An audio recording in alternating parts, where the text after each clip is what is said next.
अपने ऑक्सीजन पर हैं, जो मौत के मुंह में हैं, जो लड़ रहे हैं, जिंदगी मौत के बीच जूझ रहे हैं, जंग लड़ रहे हैं, युद्ध लड़ रहे हैं, उन्हें आज कैसे आश्वासन दें? और ये स्थिति कितनी विकट, कितनी गंभीर है डॉक्टर राजन?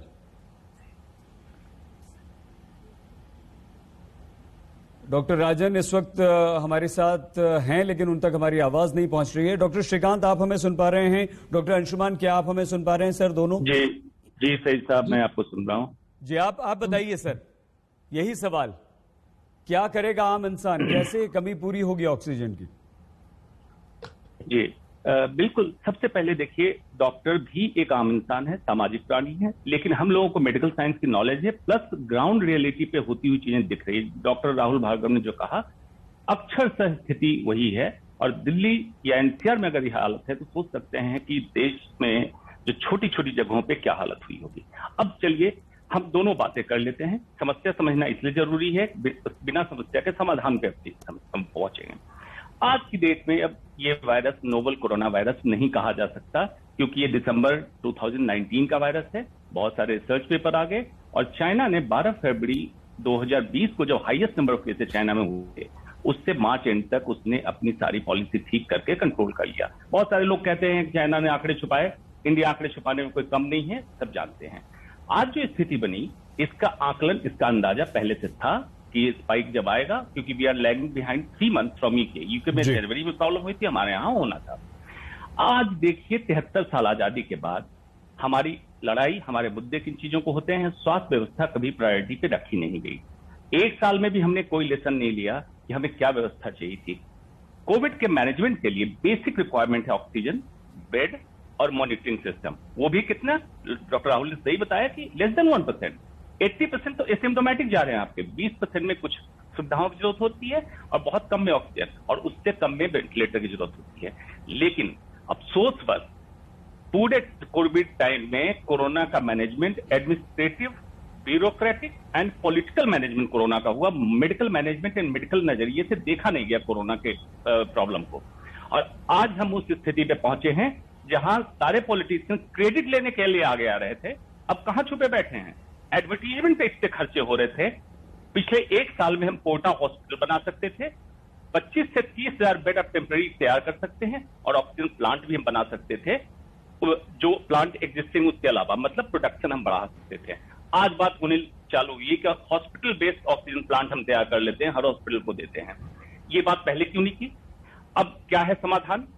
बहुत सिंपल सेंटेंस में समझिए, मिक्सचर ऑफ पॉलिसी, मतलब नीति निर्धारण में कई चीजें मिक्स करनी पड़ेगी। अभी क्या हो रहा है, केमिकल एंड फर्टिलाइजर मिनिस्ट्री से दवाओं की कीमत निर्धारित होगी, हेल्थ मिनिस्ट्री ये करे, खत्म कीजिए इसको, take out the extract, fix a mix policy system, और ये पॉलिसी जो निर्धारण होगी पूरे भारत के लिए एक पॉलिसी होगी। कोई स्टेट नहीं, जिसको हम कहते हैं क्रॉस जुडिशियरी, कोई कंफ्यूजन नहीं, स्टेट से कोई मतलब हमें नहीं है। एपिडेमिक डिजीज एक्ट लगा हुआ, पूरे कंट्री में एक नियम लगेगा। Second, transparency, transparency of the government towards the public, and public demand should be clear, and togetherness. सबको इकट्ठा जब तक नहीं करेंगे तब तक नहीं होगा। जब ये समय निकल जाए, ये राजनेता लोग बहुत एक्सपर्ट हैं, ये कर लेंगे। लेकिन आप सोच रहे होंगे सही साहब कि ऐसा हुआ क्यों नहीं आज तक? क्योंकि जनता ने मांगा नहीं। आपने 370 मांगा, मिल गया। राम मंदिर मांगा, मिल गया। आपने स्वास्थ्य सेवाएं मांगी कब?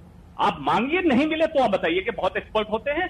आज एक्यूट क्राइसिस है, ऑक्सीजन की व्यवस्था इनको करानी पड़ेगी। Directive principle of the state, हमारा संविधान कहता है इनकी ड्यूटी है जरूरत को पूरा करना, और फंडामेंटल राइट है, राइट टू हेल्थ। अगर ऑक्सीजन के बिना लोग मर रहे हैं, पॉलिटिशियन अकाउंटेबल हैं, राजनेता अकाउंटेबल हैं, जितने लोग जीत के गए हैं चुनिंदा, चाहे सरकार में बैठे हैं, विपक्ष पर वही अकाउंटेबल हैं। इनको करके देना पड़ेगा। आ रहे हैं डॉक्टर भार्गव आपके पास। डॉक्टर श्रीकांत और डॉक्टर भार्गव ने इस वक्त जो बातें की हैं, हम पिछले कम से कम 1 महीने से हर रोज बहुत सारे डॉक्टर से इस तरह से बात कर रहे हैं, चर्चा कर रहे हैं, लेकिन आज आप दोनों में हमें गुस्सा नजर आ रहा है। आज आप दोनों काफी विचलित नजर से कैसे निपटे? जो आप लोगों के पास फोन आ रहे हैं, जो हमारे पास फोन आ रहे हैं, जो ऑक्सीजन की कमी के लिए, ऑक्सीजन सिलेंडर्स के लिए, अस्पताल में एडमिशंस के लिए, क्या करें डॉक्टर अंशुमान? क्या करे वो आम इंसान बेचारा, कहां जाए? उसके लिए भी तो कोई रास्ता निकालिए, उसको भी तो कुछ राहत दीजिए प्लीज। जी सही साहब, जो डिस्कशन चल रहा था उसको मैं शांत कर देता हूं।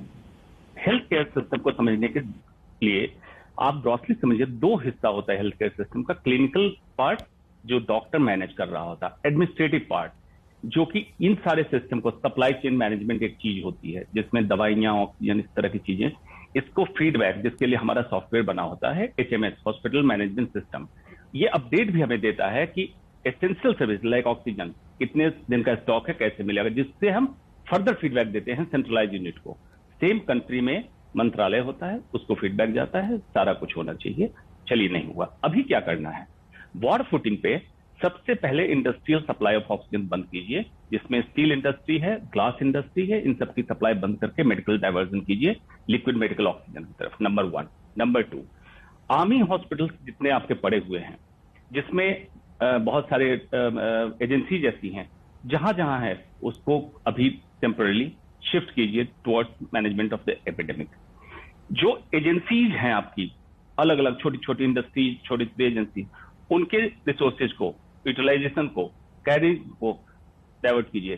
क्या है, क्रायोजेनिक ट्रक की जरूरत होती है, टैंकर की जरूरत होती है। मेजर प्रॉब्लम ट्रांसपोर्टेशन में, जितना प्रोडक्शन की प्रॉब्लम नहीं, उससे ज्यादा ट्रांसपोर्ट। आइनॉक्स ने पिछले साल ही पैंडेमिक के बाद उसने 2 नए प्लांट लगा लिए थे। ठीक है, डिमांड के हिसाब से भी प्रोडक्ट, लेकिन ट्रांसपोर्टेशन मेजर इशू हो चुका है। ट्रांसपोर्टेशन ये कीजिए। 4 मंत्रालय इन्वॉल्व है इसमें, जो ऑक्सीजन को एंड यूजर मतलब मरीज तक पहुंचाने में। सिंगल विंडो क्लियरेंस पॉलिसी कीजिए, एक मंत्रालय दूसरे मंत्रालय से ना करे। Single window clearance, epidemic disease act लगा हुआ है, सेंट्रलाइज कंट्रोल, और पूरे कंट्री में एक पॉलिसी। उसके बाद अब जरूरत है प्रायोरिटाइजेशन की। किस स्टेट में ज्यादा केसेस निकल रहे हैं और ज्यादा खतरनाक केसेस निकल रहे हैं, दोनों बातें। अगर एसिम्प्टोमेटिक या माइल्ड सिम्टम वाले, उनको ऑक्सीजन की जरूरत नहीं हो रही है। जहां ज्यादा खतरनाक, जहां जानलेवा हो रहे हैं, या जैसे डॉक्टर साहब ने बताया था, एक चीज है happy hypoxia syndrome. Doctor Anshuman, हम आपको रोकना नहीं चाह रहे हैं, आपकी बात सुनना चाह रहे थे, लेकिन समय थोड़ा सा कम है। डॉक्टर श्रीकांत को हम शामिल कर लेते हैं। डॉक्टर श्रीकांत, यहीं से आप डॉक्टर अंशुमान की बात को आगे बढ़ा दीजिए। और डॉक्टर भार्गव की एक बहुत अच्छी बात भी थी कि ट्रांसपेरेंसी होनी चाहिए, क्या उससे भी फर्क पड़ेगा? और सिंगल विंडो क्लियरेंस वाला जो कॉन्सेप्ट यहां पर डॉक्टर अंशुमान ने दिया है, वो कितना कारगर हो सकता है, कितना जरूरी है वो? नहीं, डॉक्टर अंशुमान ने बहुत अच्छी बात कही है। अब ये पॉइंट खत्म हो गया, अब अपन एक जनरल लोगों को क्या करना चाहिए उस पॉइंट पे थोड़ा सा ध्यान दें तो ज्यादा, मेरे ख्याल से थोड़ा लोगों को भी पता चलना